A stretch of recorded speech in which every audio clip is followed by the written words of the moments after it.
Good evening, everybody. This is Alan Stout from the Sunday Night Music on the Menu radio show on 105 The River. And also, as some of you might know, a longtime contributor to the Times Leader and the Weekender as a music writer.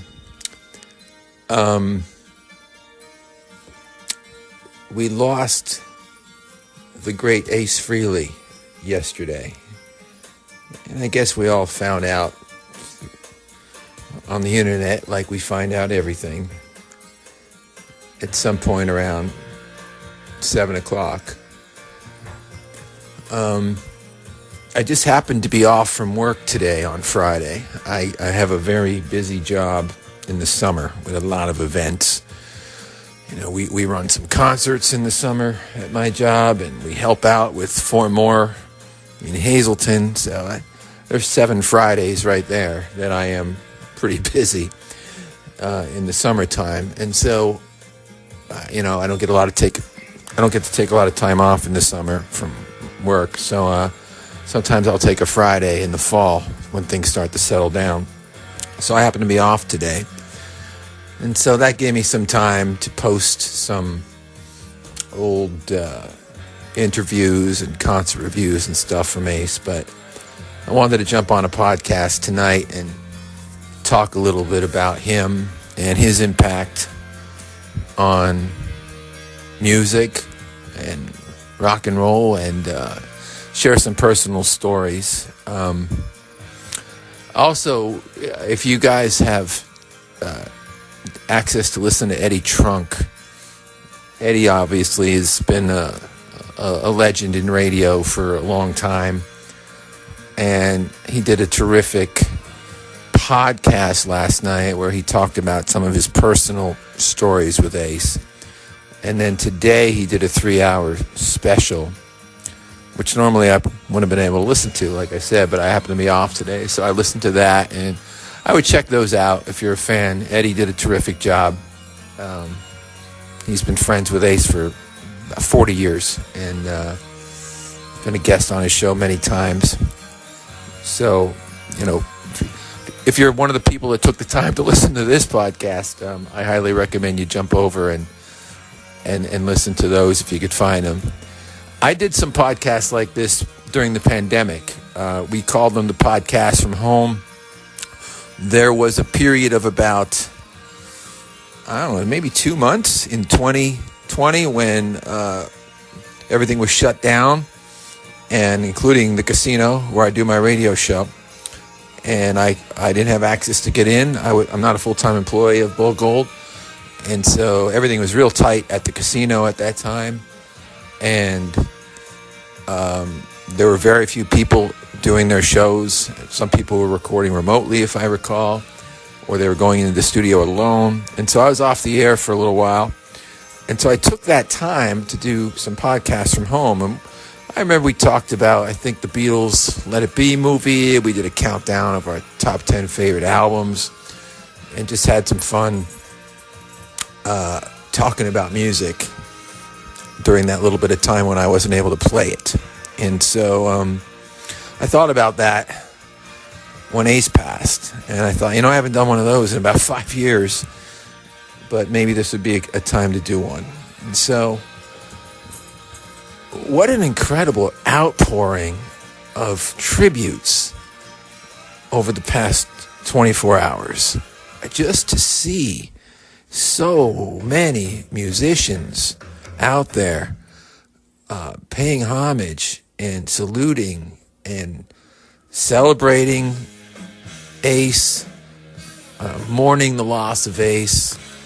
I mean, I guess my algorithm is pretty smart, because it was, for the past 24 hours, it was 90% Ace Frehley. And I'm talking about pages I don't follow, bands that I don't follow necessarily, were popping up with their tributes to the spaceman. I mean, I'm trying to think. Pearl Jam, obviously huge fans of Ace. They were really pushing for their Hall of Fame induction, and I know that their guitarist, is a huge fan of Ace.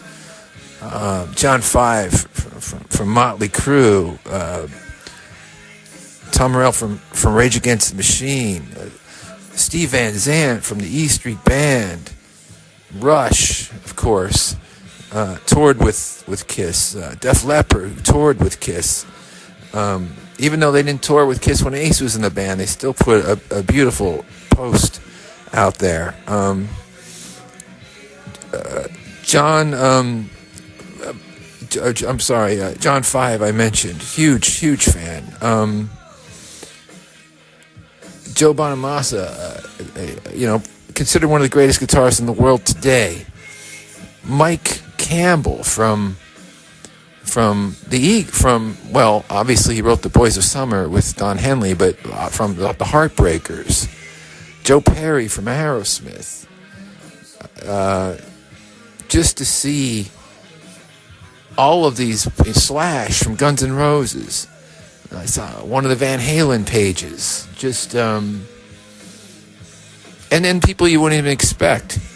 The Go-Go's or I don't know if Taylor Swift posted anything, but I know she dressed as Ace Frehley once. It's a famous picture of her dressed as Ace. And so, it was on the national news last night, on the national news broadcast. So you kind of get the idea, because you're a fan, you think, well, I'm a fan. Obviously, this is a big deal to me. But when you see that kind of tremendous outpouring of love and affection for somebody, you realize what a big deal it was to the whole rock and roll world for the most part. I don't know if there's too many rock bands out there. Alice Cooper. I saw Elvis Presley pages were posting about how Elvis had heard alive at one point. Somebody in the family was playing it at Graceland when a younger cousin and Elvis commented how I like that guitar player, man. He's like, that guy's got some X-rated licks. And so I just found that to be all a little bit comforting today, to see that kind of respect being shown. Like a lot of people my age who grew up as a kid in the 70s, my first, I first got to know Ace probably 75. I heard Alive being played in, my friend's older brother was playing it for us. I remember hearing Cold Gin and not even knowing anything about the band at that time, just remember listening to the record. And then, of course, like so many of us, the Pauline Halloween special in 76 is where we all saw them for the first time. That was sort of our Beatles, Ed Sullivan moment for people my age. And I started getting the records right after that. Rock and Roll Over was my first. Destroyer was my second. I know Destroyer, I believe, had come out prior, but I got Rock and Roll Over right after Halloween of 76. And then got Destroyer right after that. And really just kind of, as you get older, you realize the roles that people have in bands and what each instrument brings and what's significant. And certainly when you hear the power and the crunch of Deuce, particularly off Alive, or Ace's solo on Love Gun, or his incredible solo on Dr. Love, you realize at a really young age, really, that, okay, the guitar player is key here. And in hard rock music, the lead guitar player is particularly key. And so just to see Ace carry that role in that band during those incredibly important years when they really did become the biggest rock and roll band in the world for a while, and to see his songs shine on those albums. His first one, of course, was Shock Me on Love Gone. came Rocket Ride on Alive 2, Dynasty, Save Your Love, Hard Times, Unmasked, Torpedo Girl, Talk to Me, The Elder, Dark Light. All of a sudden, we've got a band with 4 people contributing songs. All of them could sing, all of them could play. And now Ace is writing great songs, not just playing great solos on songs that Gene Simmons and Paul Stanley wrote. But I think the real bomb dropped in 78. Because, and again, if you're listening to this Ace Frehley special podcast, I'm not telling you anything you probably didn't know. But in 1978, after doing 6 studio albums together and 2 live albums together, and winning the Gallup poll as being voted the most popular band in the world, and having a television movie and a primetime television movie that they starred in, and having a home box office special concert at the time, they needed a break from each other. And they decided to do the solo records. And I always thought it would be fascinating to have been a fly on the wall in the room when Gene Simmons and Paul Stanley, who I love, heard Ace's record for the first time. Because I don't think they were sharing much with each other. They just went out and said, okay, you do your record, I'll do mine. And to show cohesiveness and to let the fans know that they weren't breaking up, they released them all on the same day. It's nothing that was ever been done like that before or since. They shipped like 4 million records on day one. And they were allowed to do their own thing. They dedicated the 4 records. They dedicated them to each other on the back. So, as a kid, you really didn't know that there was already some tension in the band, and these solo records were because 2 of the guys were thinking of quitting. And so they just said, well, let's not quit. Let's just take a break and do these records. And Ace Frehley just dropped the bomb with that record.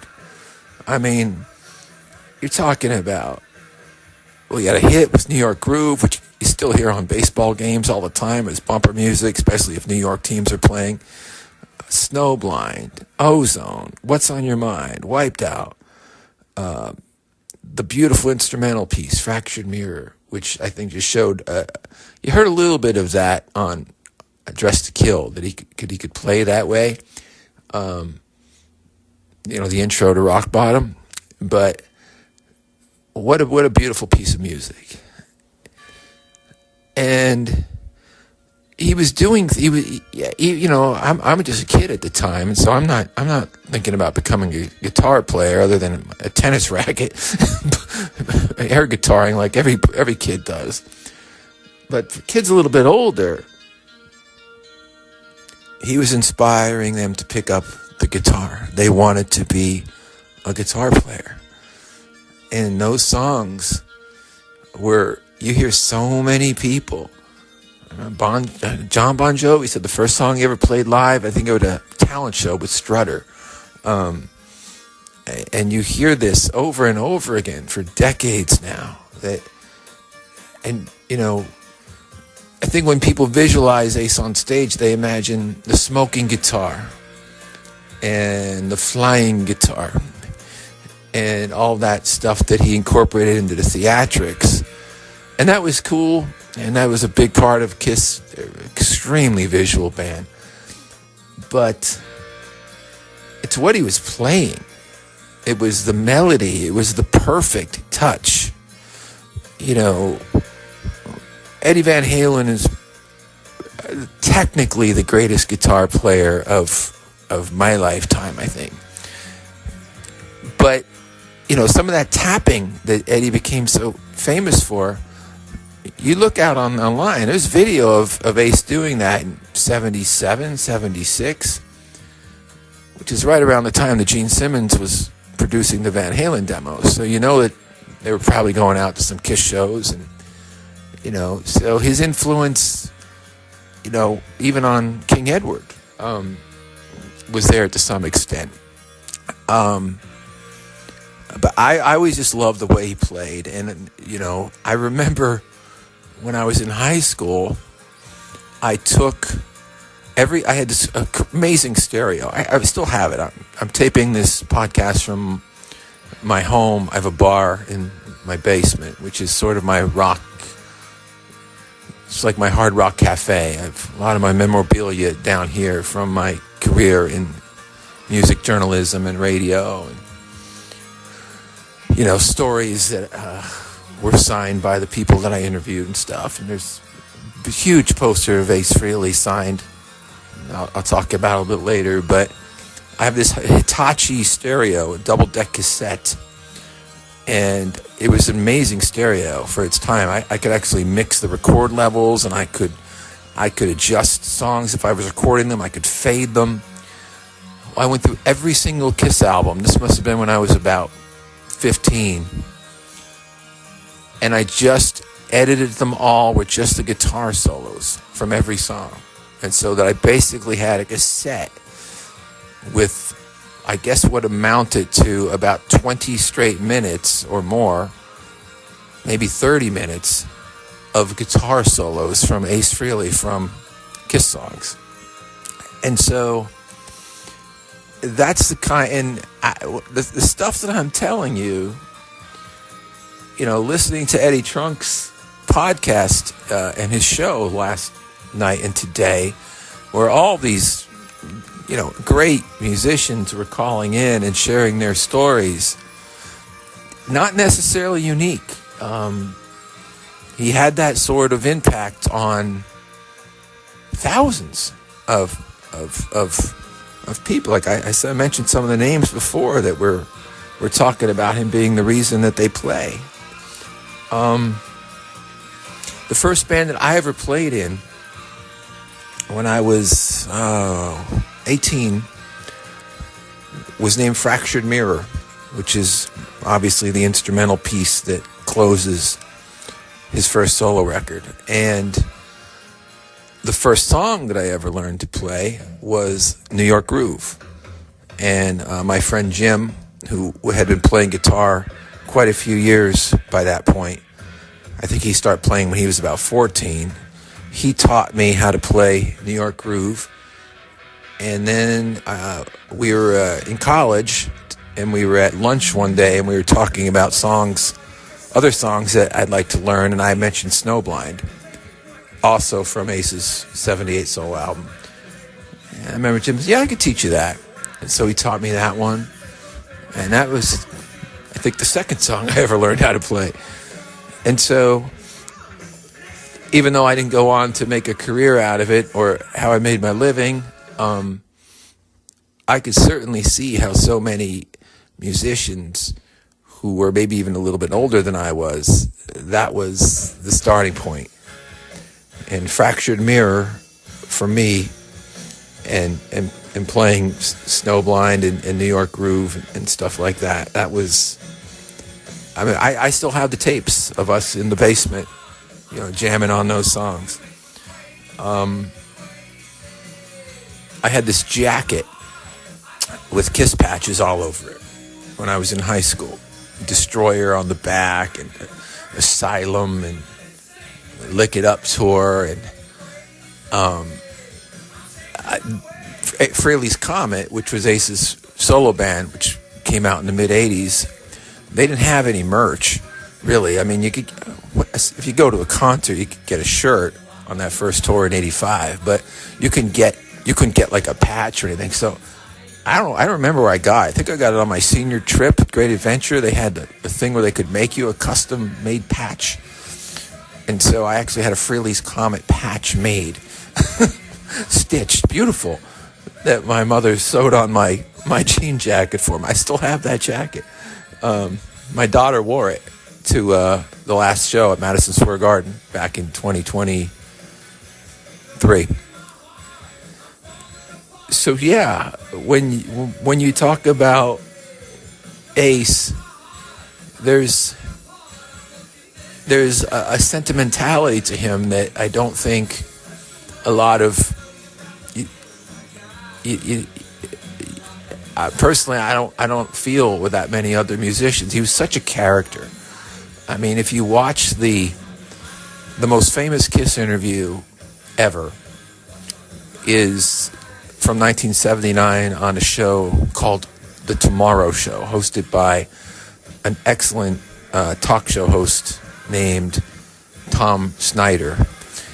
And some of these guys back then in the 70s that were doing not the Tonight Show, which had a sort of a formula to it. You know, there's going to be the monologue, and then there's going to be a big star that comes out first, and he's going to plug the big new movie, and then the second guest might be a comedian, and maybe somebody's out there from an artist plugging a new record. But guys like Tom Snyder and Dick Cavett, their shows were almost more like a podcast. It was very conversational. And this interview that they did on Halloween of 1979, which you could find online, and Kiss even released it on one of their DVD sets, is just iconic. I mean, Ace, he was blasted out of his mind, and he was funny. You know, he wasn't obnoxious at all. He was just in a really goofy mood, to the point where he just kept laughing at everything, and you could tell the other guys were getting a little perturbed. It's obvious. They're kind of giving him dirty looks like, settle down. And this leads me to some of the personal stories that I'll share with now about Ace, because my friends and I had a big group of friends that loved Ace. And when he played the West Side Theater in Scranton in 1985, he hadn't even put out a record yet.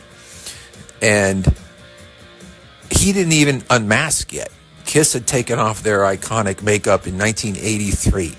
They had already done the Lick It Up tour. They had already done the Animalize tour. They were on magazine covers 100 times without their makeup on. They had played Madison Square Garden or some of the biggest arenas in the world. They had a comeback, in a way, with a different incarnation of the band, and they were doing well.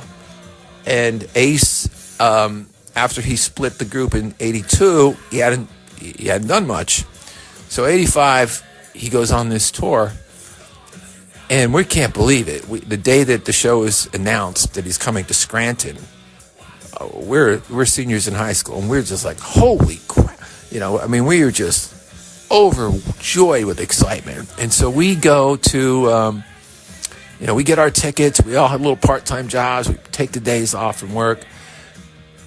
That show, I believe, started at 8 o'clock. We left Wilkes-Barre or Kingston, where I lived, at like 10 o'clock in the morning. Now this is a 30-minute ride from my house. We have so many friends that want to go. We had 2 carloads of guys, and we're driving up there. We get to the West Side Theater, and we figure we're going to meet Ace. Nobody's going to be here at this hour. We'll just wait for him to come. And the guy was Gary Sharenda, was the promoter of that show, and I think my friend Joe knew him, maybe from King's College Radio, and because Joe was a year older, and Gary told us he's not here, but he told us where we could try. So we didn't know our way around Scranton. I know my way around Scranton very well now, but back then I didn't. You know, I was 17 years old, a kid from Kingston. Lucky I found the theater. There was no GPS back then. So we went on this wild hunt all day long, going to some of the hotels, and I found the right one, and we didn't get to talk to him, of course, because we had no credentials or anything. But just the joy of that day, you know, it was March 3rd, 1985, and I will tell you straight up that to this day, and we've been doing this now for 40 years, my friend Jim and my friend Joe, every March 3rd, we get together for lunch, and we call it Ace Day. And if it falls on the weekend, then we do it on the Friday or the Monday after. But we just did it. We just did it this spring. That concert, and at one point, Ace. First of all, we didn't even know what he looked like. I mean, he hadn't unmasked yet. So we are literally going to see a concert that we do not know what our favorite guitar player looks like. The first time he walked out on stage that night was the first time we ever saw him. So that in itself was just wild. I wrote about this once. That 1985 tour with Frehley's Comet was really one of the most unusual concert tours ever. It was a club tour. It was just the East Coast. I don't think it was more than 15 shows. He was just, he was trying to, get a record deal and play some stuff and show that he had a band. And he was living in Connecticut, I think, at the time. So it was pretty much all East Coast stuff and Upper East Coast. And one of them happened to be here. And, aside from the wild goose chase, we did eventually go to the concert. My camera got confiscated off of me. I tried to take pictures. They took it from me. And I remember telling the guy, hey, I'm going to get in trouble. My sister's christening photos are on that same roll of film. And if you don't give it back to me, I'm in big trouble with my folks or something like that. He looked at me and shook his head like, nice try. So, but somehow, another classmate of mine, Sean, he got his camera in and he had some pictures, and he came into school a couple days later, and I have this sign now by Ace. There's a picture of Ace I was in the front row, and I'm leaning towards Ace. I had this like metal bracelet on, kind of like a Judas Priest type thing, with like a heavy metal spiked bracelet and a black wristband, and you can see my jean jacket. And I'm reaching up towards Ace, and Ace leaned in towards me, and I grabbed his guitar cord, and it was like I touched an iron. I mean, not because it was hot, because I realized, oh my gosh, I immediately let it go because I thought, I almost just unplugged Ace. I just accidentally almost unplugged Ace Frehley's guitar in the middle of one of his solos. Like, how funny would that have been if my all-time favorite guitar player, got tipped off at this kid in the front row and smacked me over the head with his guitar. Oh man, that show was, what a day that was. And then years later, only 2 years later, he has his band together. He got his record deal. And he's on tour. And he comes to northeastern Pennsylvania again to a club in Old Forge called Autographs. And at that point, Joe Oren, he had been at King's for about 3 years because he was graduated in 84 from high school. And he had a very good show on WRKC on Sunday afternoons. And I used to sit in with Joe. And, we did a special on Bon Jovi in 85. We did a special on Vinnie Vincent in 86. So we were getting these interviews with these big bands that were coming through or on their way up. And then taking the interview that we did and then combining it with music and doing these specials. And I used to help Joe produce those shows. And so when Ace is coming, well, here we go. This is the big guy. And I will say this, I remember we walked into Autographs in the afternoon because they were expecting us. Joe had set this up with Ace's management. And he looked different than he did in 85. In 85 he was he just had his rock star look way more going on in 87. And he was sound checking. And we walked into that club, and we saw him from the back at first, and he had the lightning bolt guitar strap and the long jet black hair. And he was playing Rocket Ride, which he didn't even play on the 85 tour. And we just looked at each other like, oh, wow. We interview Ace on the tour bus after the sound check and before the show. And there was another radio station that was interviewing him before us, and a big station. And we're waiting our turn, and we could hear the other interview. And no disrespect, but the guy didn't know Ace like we did. And he's asking him questions like, did the makeup make your face break out and stuff? You know, we're looking at each other like, oh man, like, you know, wait till we sit down with him. And we sit down and we're asking Ace questions about the music and about the albums. And I remember when Ace left Kiss in 82, he's on the cover of the Creatures of the Night album. All Kiss fans know this. He's on the cover. It's a great album cover. But if you listen to it, it doesn't sound like him is playing. And it eventually came out that he didn't play on the record. He was in a car accident at the time, or he was about to leave the band. Whatever the truth really is, he didn't play on the record. He actually appeared in the video for I Love It Loud. He did some promotional appearances for the record when it came out. It's not that unusual in rock and roll to have other guys play on records, come in and play a track, you know, but to have your famous lead guitarist, your beloved lead guitarist, and not really play on the record was unusual. And so, but they were always a bit coy about it. And we did this interview with Ace in 87 at Autographs, and it was a little bit unclear. Did he or didn't he? You know?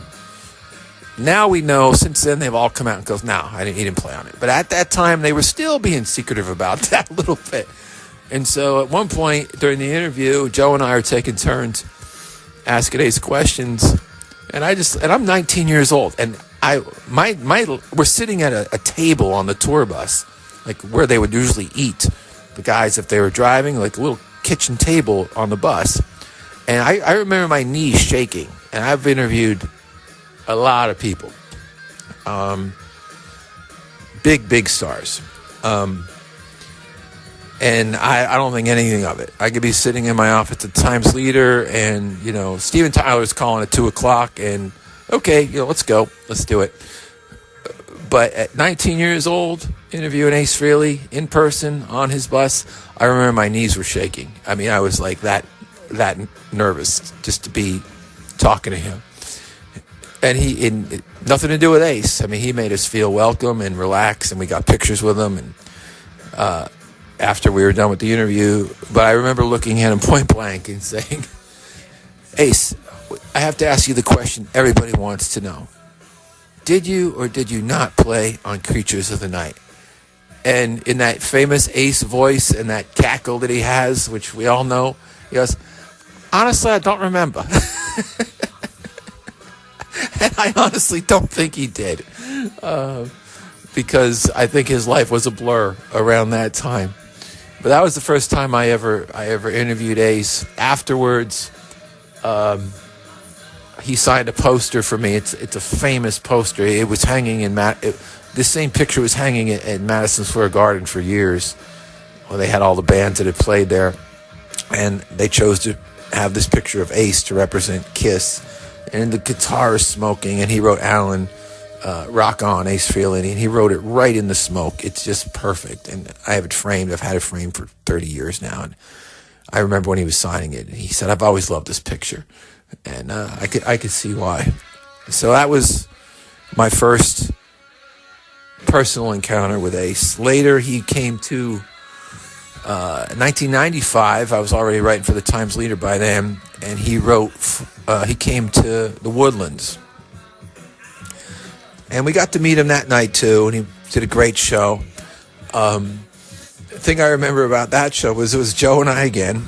And this time he was the one that took me back to hooked me up to meet Ace in '87 at Autographs. Now I'm writing for the Times Leader, so I'm like, you come with me. And so I was the one that helped Joe get back to meet him. And so we go back, and George Sewitt was Ace's manager at the time, and he had managed Kiss at one point. You know, he had literally been Kiss's road manager. And so we kind of knew who George was from some of the old documentaries and everything, and we knew his name. And I had interviewed Ace on the phone before the Woodland show, and we called it an advance in the music business, in the journalism business. We're going to advance the show. We're going to interview someone on the phone a week or two before they come into town. We're going to run it in the paper a couple days before they come into town and sort of preview the concert. And so I remember interviewing Ace on the phone, and that's when I learned that the words on the page sometimes pop more than the actual interview. Because when I interviewed Ace on the phone, it sounded like he was tired and dragging a little bit. And I remember I was asking him about the show, and he said in a very slow voice, he said, yeah, this band, you know, we are cocked and loaded and ready to rock. And he said it very passively. And I ended my story, I believe, with that quote. And when you read it on the page, it really sounded like he was like had a lot of energy in his voice. Like, hey man, this band is cocked. We are cocked and loaded and ready to roll. You know, and it isn't the tone at all that he said it when I talked to him. But he was very nice on the phone. And when I came up later, I brought a copy of the story for him, and he signed it for me. And George Sewitt, who was, you know, Kiss's manager, there are all these people that had, I don't know if they paid to go to a meet and greet, or I don't know if they were doing paid meet and greets back then or not yet, but they were people that somehow had gotten access. And we were just waiting there with them, and George comes and he looks at Joe, and he points to us and he gives us the finger, like, come with me. And he goes, there's a lot of people here that are waiting to meet Ace. He goes, well, I'm going to take you two guys back first. And he paused and go, out of respect. And so Joe and I got the biggest kick out of that. I got these two huge Kiss fans who are just as excited as anybody else to go back and see him. We just happened to work in media at one point, Joe with the radio show and me with the newspaper.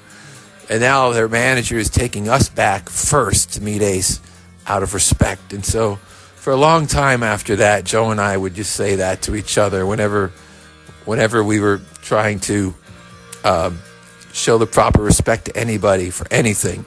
We would just look at each other and go, out of respect. And so a lot of people in my little world of friends have probably heard me say that over the years. And that's the kind of stuff that I think Ace brought to a lot of people. That Tomorrow Show interview, for example, when he was, blasted out of his mind, on the set of the television show was a teddy bear, which he called the Space Bear. And that became a joke for years. And I think he even wrote a song called Space Bear at one point, because it just became such an iconic interview and all of his shenanigans. But our favorite part was something a lot of people might not have noticed. He has the bear, and he takes his little cufflings off his spaceman costume, and he puts them on the bear's arms, and he's flying it around like an airplane, like a little kid would do, going woo. And he's just being so goofy. And off camera, you can clearly hear Peter Criss, who was more in line with going along with Ace and all the goofiness and Gene and Paul were. You could hear Peter say, in a very kind of annoyed voice, put the bear down. And Joe and I picked up on that at one point, and so that became our thing. And we shared it with my friends, and all of my friends were for all of our in our 20s and our 30s, when we would go out clubbing and we would go out partying, and if anybody was getting a little too ramped up, and we thought they might be getting to be a little bit too much because of whatever type of beverages we were enjoying, one of us would just say, hey, put the bear down. Or sometimes when we were out having a good time and nobody wanted to be the referee, somebody would just say, the bear is up. And so I got a couple of text messages last night from people saying, hopefully wherever Ace is tonight, the bear is up, and I hope it was too. Some of my other encounters with Ace, I met him at Tinks in '95. He came back in '95. He was here in the spring at the Woodlands, and then he came back and he did a show at Tinks. And at this point, I'm kind of in Ace's inner circle, and interviewed him and met him and written about him, reviewed his shows. So we go backstage it was upstairs. The backstage there is upstairs of the club. They had their backstage area for the bands, and we went back there. And what was interesting about that was I was with Frankie Warren from Magic 93 and Joe, and about a month before that show, Kiss had taped the MTV Unplugged special, and it hadn't aired yet, but it had been recorded, and everybody knew that it happened because it was the first time that Ace and Peter and Gene and Paul had played together in 15 years. And so it was recorded in August, it aired in October, and Ace came to Tinks in Scranton in September to Scranton. And so we're talking to Ace, and we're just talking about all these, the new record and what was going on and what he was up to, and in the Ace voice again. And I'm going to do a couple of Ace impersonations for you here because everybody does Ace impersonations. I mean, I've heard Eddie Trunk do them, I've heard Gene Simmons do them, I've heard Paul Stanley do them. He goes, "Did you guys hear about the MTV show we just did?" We're like, "Oh yeah, Ace, we heard. We can't wait to watch it." And he goes, "Oh yeah, it was real nice." He goes, Peter came out, Gene came out, Paul, we hugged. It was real nice, And the way we hugged, it was nice. And who knew what that was going to cause? I mean, that led, of course, to the reunion. They had a good time. They got along. They felt the magic. And that MTV event led to the Alive Worldwide Reunion Tour in '96, and the original band playing together again for essentially about 5 more years. They did 3 tours and did an album, and the album became disjointed, of course, like all things eventually does with those guys. But that '96, '97 Alive Worldwide tour, I saw it 7 times. I saw Ace Frehley play with Kiss between Psycho Circus, Alive Worldwide, and the 2000 farewell tour with the original guy. I guess I saw Ace with Kiss about at least a dozen times, and I'm grateful for that. Grateful that I got to see him on stage with that band, especially those shows in '96 at Madison Square Garden, because every single time that he came on the video screen during those shows, the crowd got a little bit louder. He was loved, especially in New York. They're all from New York, but there's something about Ace in New York being on stage with Kiss at the Garden that was magic. And he played so great and sang so great, and the chemistry was incredible.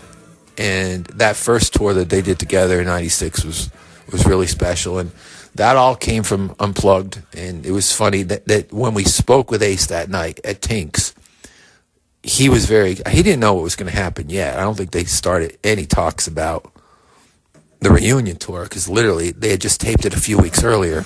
But he was really excited about it. Another funny Ace interview is going back to that '87 interview at Autographs in Old Forge. Somehow we got talking about the Kiss days. I know when I interviewed him in '95 when he came to the Woodlands, he said that his favorite memory of Kiss was the tour of Australia in 1980, because it was just over the top, Beatlemania. Just the whole country just really. You look at video from that tour, it was just pandemonium, and they literally had to have, it was people chasing the limousines down the street and high security just to get them in and out of the hotels. And so he said that was a highlight for him, and I think playing in the Garden in '77 for the first time. But somehow in that interview, we got talking to Ace about Kiss's image in the 70s and the Knights in Satan's Service. And this shows you the Ace humor and how it led into our lives, just like Put the Bear Down. Ace says, yeah, I don't know where all that came from. He goes, Gene and Paula from the Jewish faith, Peter's Catholic, and I'm Lutheran. And so Joe, who some of you know is a great comedian, I mean, does stand-up comedy, he wrote for the Tonight Show. For years after that, and Joe and I are both Catholic, Joe will just randomly say to me, we should become Lutherans. And the one day, in the mail, I get this package, all these pamphlets and stuff about converting to Lutheranism, which Joe had sent to me somehow. And that was all just because Ace Frehley told us he was Lutheran, 10 years earlier in an interview that we did when we were in college. And I mean, so when we're talking about, I had lunch with Joe today, when we're talking about mourning somebody, it's the music, it's those guitar solos. Tell you another funny story about the autographs. So after he played, he had a autograph signing that day that he played in Old Forge in '87, and he had to go to the Roller King in Kingston from Old Forge, which is I don't know, probably a half hour with traffic, and his bus driver had no idea how to find this place, and so my girlfriend was there with me at the show. So she met Ace too and got her picture taken with him, and but so I was going to hang out with her and just stay there, get something to eat. We went for pizza, of course, when in Rome. But Joe offered to show them how to get to the Roller King. So Joe rides on the tour bus with Ace and his team to Kingston, and he hangs out during the autograph session. And there's an empty chair at the end of the table where Ace and the Frehley's comic guys are sitting. And Ace just takes a seat. Joe just takes a seat there because I think they said, just sit down, you don't have to stand, because they're going to be there a while. And the people are coming down the row to have things signed, and they don't really know anything about Ace's band because they're a brand new band, and they just put out a record, and they are placing things in front of Joe for him to sign them. And so he actually autographed a couple of things with the Ace Frehley band. And then a couple of years later, I think he told me he was at Rich's golf course in 44. And he's just up there, driving some balls at the golf range or something. And his girl comes up to him and goes, hey, I know you. I met you. You're with the Ace Frehley band. I think he played along with it too. Yeah, I'm just swinging through town. I mean, we just had a lot of fun with Ace stuff that really had nothing to do with the music. Met him at the Crocodile Rock in Allentown, and that was just a real nice chat that day. At that point, he was familiar with my articles, and I think I just wrote a editorial around the time of that show, or a commentary where I just talked about what a terrific musician he was, and it was called Ace Frehley Legend, and he just thanked me that night for always being a supporter of him and his music. He came to the Kirby Center then in 2016, and I have a little bit of a funny story about everything. I mean, when he came to the Kirby, Joe again was working at the Wyoming Valley Mall, and Joe set up an in-store with FYE. And so Ace does, and he had a brand new record that just came out, the Origins record. And so Joe set this whole thing up where Ace did a huge in-store right there in the mall. And of course, he says to me, come up early so you can meet Ace, because he's going to start meeting the fans at 2 2 o'clock. So get up here at like 1:15, and I'll make sure you get to say hello to him before he sits down. So that's what we do. And I get up there, and I'm talking to Ace.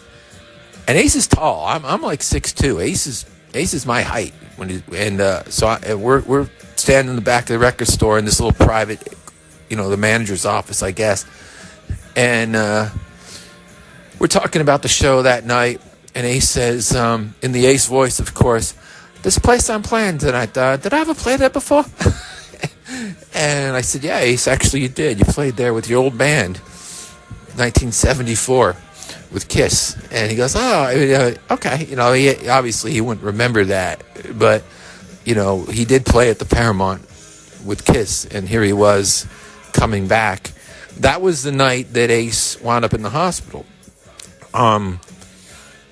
And wound up being at Wilkes-Barre General for a couple of days. He did a great show that night, but he didn't do an encore, I remember. And I thought it was kind of strange. He did a great set. He played, pretty much all the songs you would want, but usually he would come back and play Shock Me or Rocket Ride, or sometimes he'd even play Detroit Rock City or something as an encore, a Kiss song. And he didn't. And we later found out that he was not well at that show, and that he wound up going to General. The story is pretty well known now because the folks at the Kirby have told it. He refused to leave in an ambulance. He didn't want the fans to see him leave in an ambulance. And so he left in a car, and then a couple blocks away over at the Luzerne County Courthouse parking lot, I believe, the ambulance met him there and took him up to General. Different stories about what happened there. Dehydration, rumors that it was a little more serious. That there may have been a minor cardiac event even, but, that's all speculation.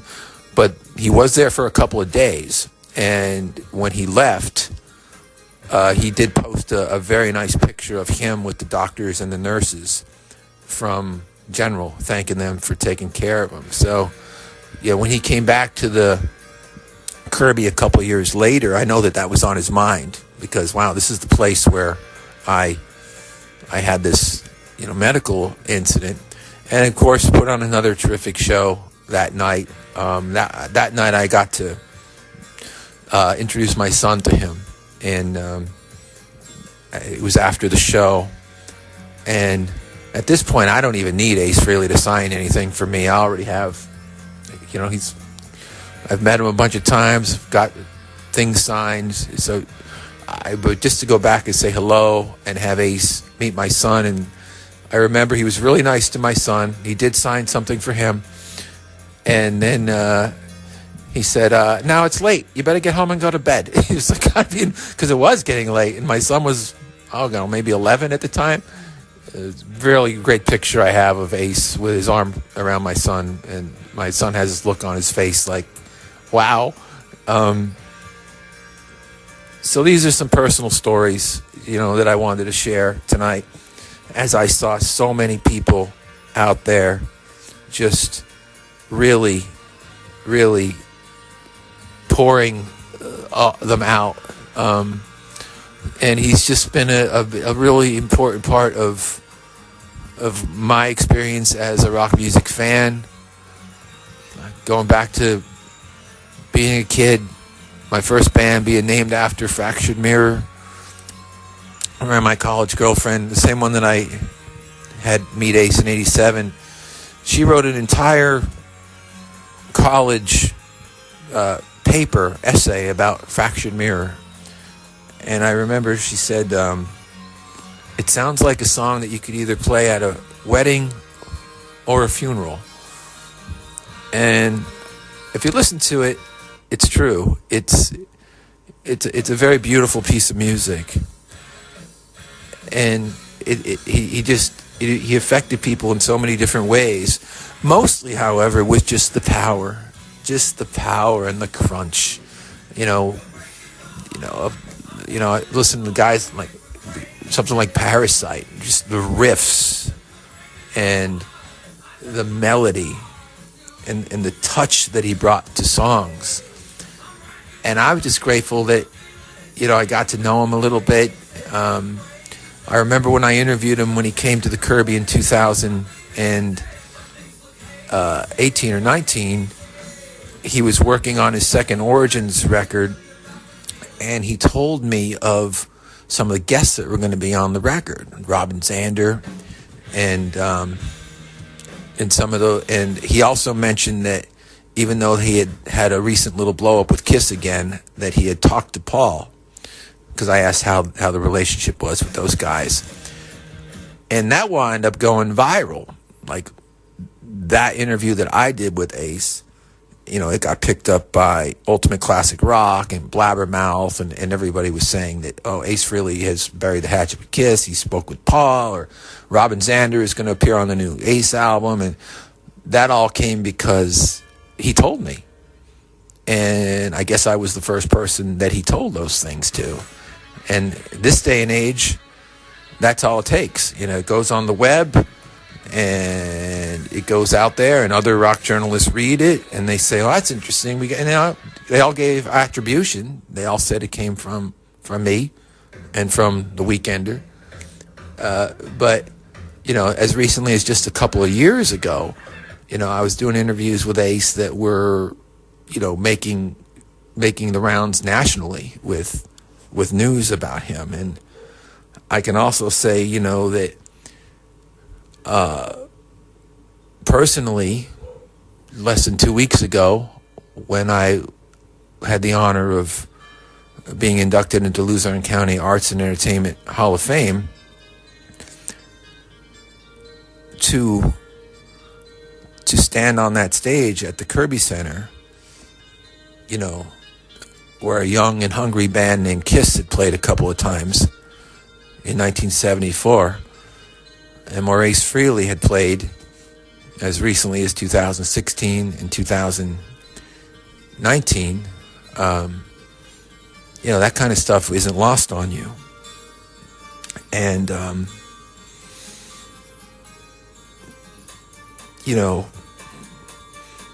the album that he put out last year, 10,000 Volts, it came out in February and March of 2024. And, my dad was having some medical issues, and he was down at Philadelphia at University of Pennsylvania. And I had to drive down there one night around 4 o'clock in the morning. I wanted to be there at like 6 for surgery he was having, and because my sister lives down there, so she had stayed with him the night before, so I was just coming down to be there. I remember listening to that album in the car on the way down, and just having something comforting, something familiar. It's a great record. Ace's last record's terrific. He went out, wasn't supposed to be his last record, but he went out with style, and some terrific songs on that album.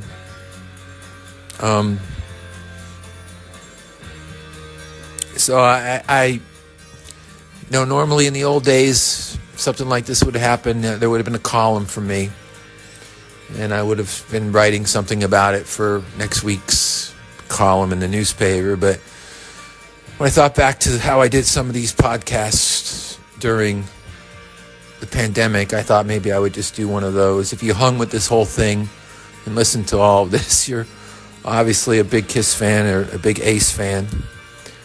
And I hope you do what I do this weekend. Play some of the songs. Play the records. I have a text group that buddies of mine going back to high school days. I have a couple of, maybe you guys do too. It's a text group. I have like a Yankees text group with my buddies who are Yankee fans, and we'll text during the games. And I have a Kiss text group, which we don't use that much. They packed it in almost 2 years ago, and they haven't been in the news very much.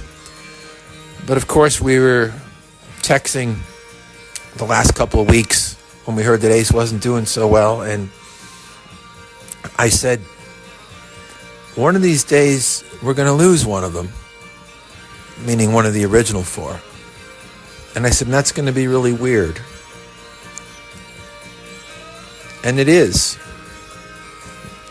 Because the next time that you listen into Detroit Rock City and you hear that great guitar solo with the double guitar solo, Paul and Ace, you know, you just enjoyed it. They were your guys.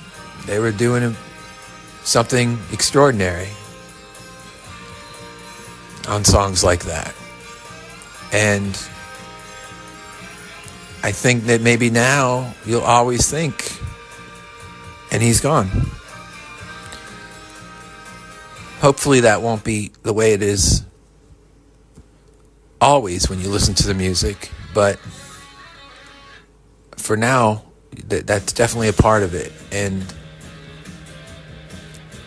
you know, I hope that all the fans out there, despite that, can take some comfort and some joy in these records. You know, I'm looking at my stack of them here, and it's the Frehley's Comet record, the first one, and Second Sighting, and Trouble Walking, and Origins, and Space Invader, and Spaceman, and just, you know, he had a live album,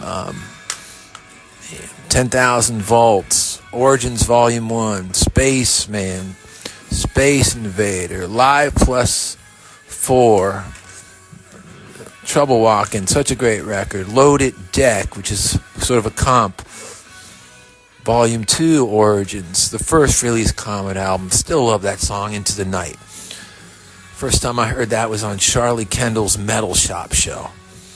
And taped it off the radio, off Rock 107, and just played it to death for a couple of weeks until the whole record came out.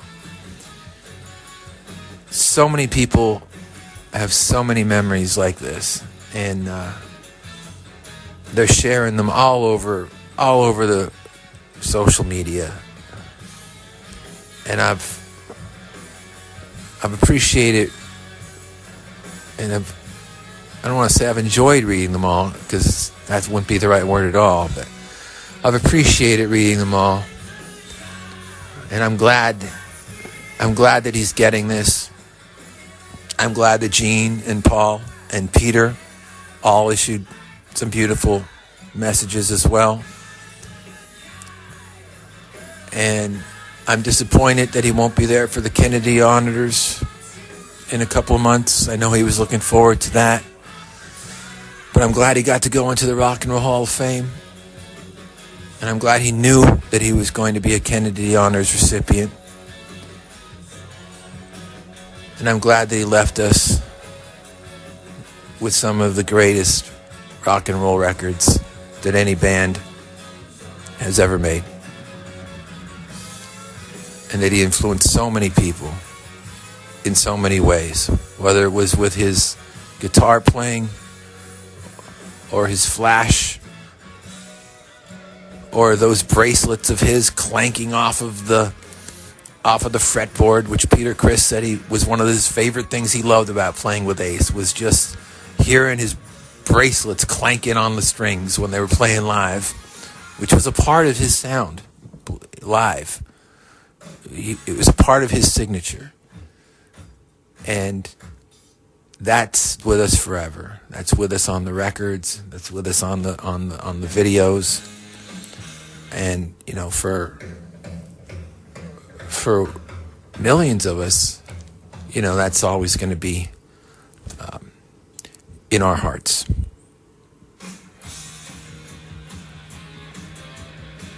Thanks for tuning in tonight. And if you want to share some Ace memories with me, I'd love to hear them. You could put them on the Music on the Menu page on Facebook. Rock on, Ace.